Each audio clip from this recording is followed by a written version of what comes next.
Imagine an island not just burning, but liquefying under the weight of explosives. For 82 days, the sky rained steel and the earth bled. This wasn't just a battle, it was a typhoon of steel, where nearly 250,000 lives were extinguished in a chaotic frenzy. Soldiers, sailors, and civilians were ground into the mud in the Pacific War's final, most apocalyptic showdown. What turned a tropical paradise into the graveyard of the Japanese Empire? Number 7. The Trap of the Interior. To understand why Okinawa became a slaughterhouse, we first have to look at how the Japanese changed the rules of the game. For years, the U.S. Marines expected the fight to happen on the beaches. They expected the banzai charges at the water's edge. But when the Americans landed on Easter Sunday, April 1st, 1945, they were met with something terrifying. Silence. Lieutenant General Mitsuru Ushijima, commanding the Japanese 32nd Army, knew he couldn't stop the Americans from landing. He didn't have the air power or the naval support, so he chose a darker, bloodier strategy: attrition. He pulled his forces deep into the southern hills of the island. He wasn't trying to win. He was trying to make the Americans pay for every inch of ground with so much blood that they would reconsider invading mainland Japan. This delay tactic meant the battle wouldn't be a quick skirmish. It allowed over 180,000 U.S. troops to come ashore, only to walk right into a pre-registered kill zone. The silence on the beach wasn't a retreat. It was the closing of a trap door. But a strategy of defense is useless without a fortress, and Ushijima had found the perfect natural castle. Number 6. The Honeycomb Hills. The geography of southern Okinawa seemed designed by the devil himself for defensive warfare. The Japanese utilized the Shuri Line, a rugged network of coral ridges, limestone cliffs, and steep ravines. But the true danger wasn't on the ridges, it was inside them. For months, the Japanese had dug miles of tunnels and caves into the soft limestone. They created a subterranean nightmare where artillery couldn't reach them. When U.S. forces bombarded a hill, the Japanese simply retreated underground, played cards, and waited for the shelling to stop. As soon as the Marines advanced, thinking the enemy was dead, the Japanese would pop out of spider holes and hidden pillboxes, raining machine gun fire from the flanks. The Americans had to develop a brutal solution: blowtorch and corkscrew. They used flamethrowers to burn out the oxygen and explosives to seal the caves, burying the defenders alive. It was intimate, horrific, close-quarters combat where you could hear the enemy breathing before you saw them. But while the infantry faced hell in the mud, the sailors offshore were looking up at the sky in terror. Number 5. The Divine Wind. At number 5, we have the desperate fury of the kamikaze. By 1945, Japan's conventional air force was decimated. They could no longer match the American pilots in skill or machinery, so they turned their planes into guided missiles. Okinawa saw the mass deployment of kikusui, or floating chrysanthemum, attacks. Hundreds of planes, piloted by young men barely out of flight school, swarmed the Allied fleet. Their goal wasn't to dogfight, it was to crash. The psychological toll on the sailors was shattering. Day and night, the radar would ping and the sky would fill with flak. You didn't have to shoot a pilot down. You had to completely disintegrate his plane before it touched you. This culminated in the suicide mission of the Yamato, the largest battleship ever built.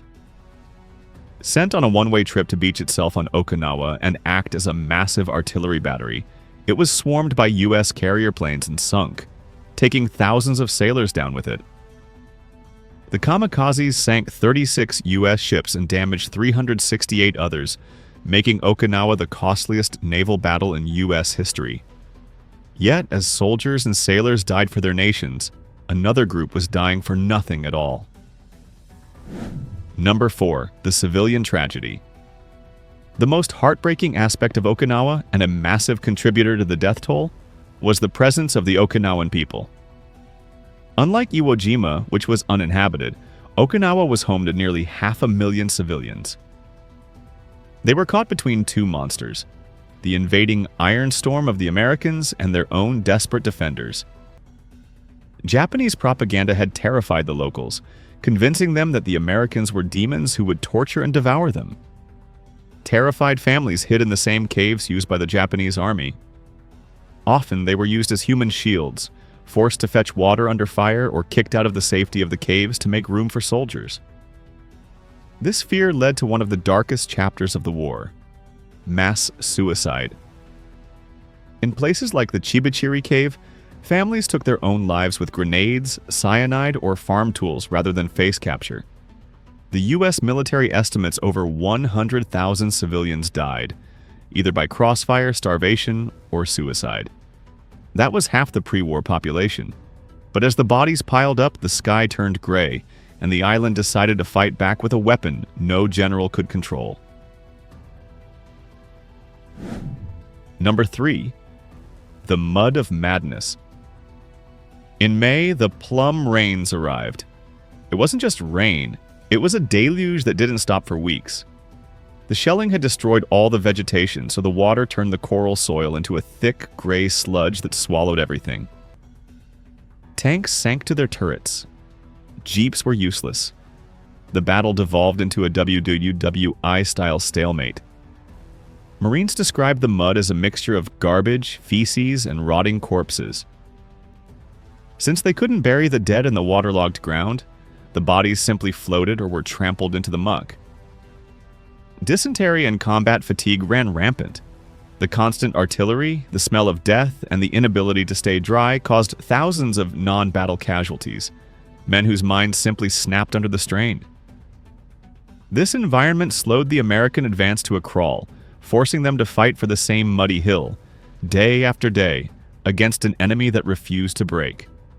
But the stalemate wasn't just about mud. It was about the rigid decisions coming from the top. Number 2. The meat grinder strategy. The casualty count skyrocketed due to the tactical decisions of the commanding generals. On the American side, Lieutenant General Simon Bolivar Buckner Jr. was criticized for his lack of imagination.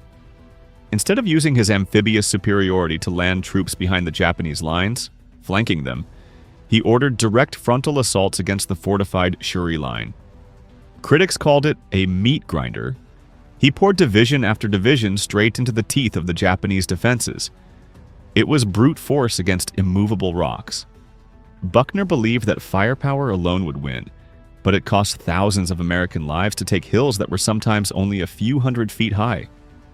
On the Japanese side, Ushijima's subordinates urged him to counterattack, which wasted their precious manpower in futile charges against American firepower. These strategic failures on both sides ensured that the killing continued at maximum efficiency until the very bitter end. And the end, when it finally came, was a descent into total chaos. Number 1. The collapse of command. The bloodiest phase wasn't the beginning, it was the annihilation at the end. By late June, the Japanese 32nd Army was broken. They had retreated to the southernmost tip of the island, cornered against the cliffs and the sea. Organized resistance crumbled, replaced by chaotic slaughter.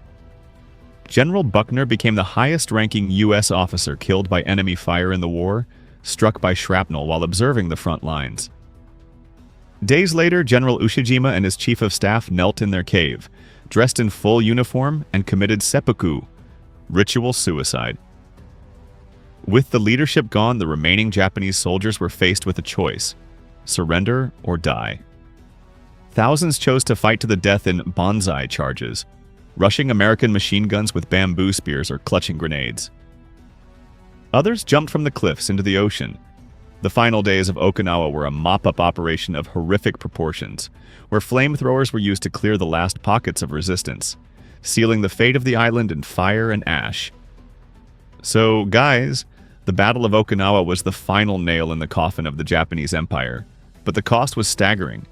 Over 240,000 dead, including more than 12,000 Americans and 110,000 Japanese soldiers.